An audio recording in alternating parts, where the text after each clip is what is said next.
السلام علیکم ګران شاګردانو له دې وکچرو جوړ بس راځو د نن سبق چې دغه انګلیش سپیکینګ پریکټس سنټنسز د انګریزي سپیکینګ د پریکټس جملې دي دا هم ډیر بنیادي سبق دی ډیر ضروري بنیادي چې ستاسو په ورځني ژوند کې ډیر ګټور دی ستاسو په ورځني انګلیش کې راځئ راسره زده کړئ Where will you go now ته به اوس چیرې ولاړ سې I haven't thought about it. ما د دې په باره کې فکر نه دی کړی. Who knows about this? د دې په باره کې څوک خبر دی. I have not told anyone about it. ما د دې په باره کې هیچ چاته نه دي ویلي. Did you eat anything? آیا ته یو شی وخوړې؟ No, I'm fasting. یا زما روژه ده. Whose party are we going to? موږ د چا پارټي له روان یو پروګرام ده. We are going to her birthday party.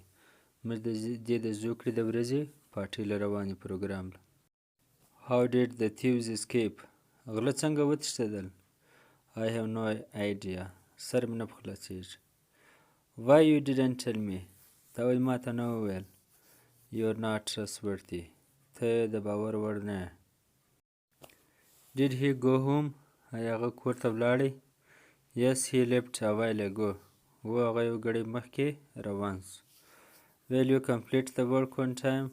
آیا ته به کار پر وخت باندې پوره کړې I can't say for sure زه په یقین سره نه سم ویلی How long will we stay here?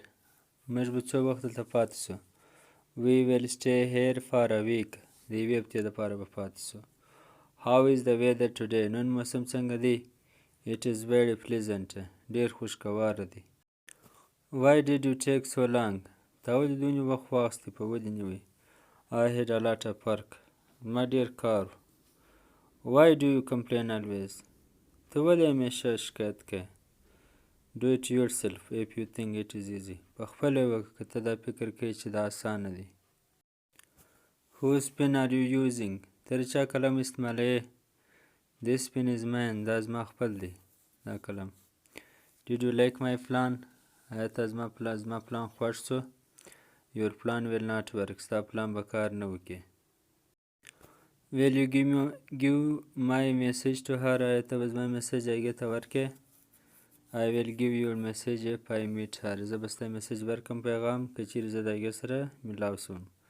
Can't we go somewhere else? آیا موږ بل ځای له نوس تللی نوس کولی چې بل ځای له ولاړ سو We need to complete the work. موږ باید خپل کار پوره کړو. Did you do the dishes?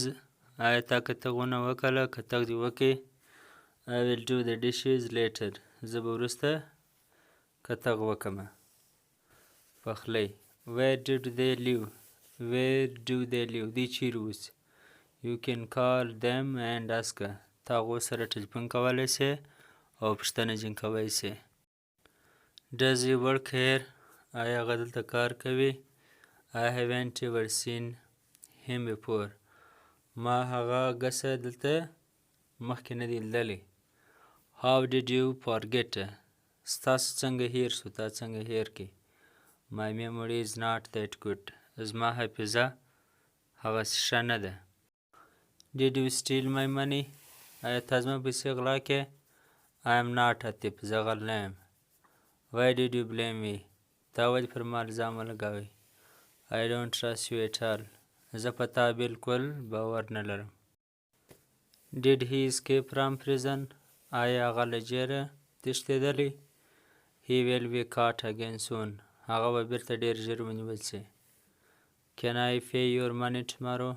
آیا زه ستا پیسې سبا ادا کوی سمه No, you have to pay now. یا ته باید اوس ادا کړې مننه ګرانو شاګردانو چې که یو وار بیا واورئ دا ویډیو جملې ډېر به ښه سي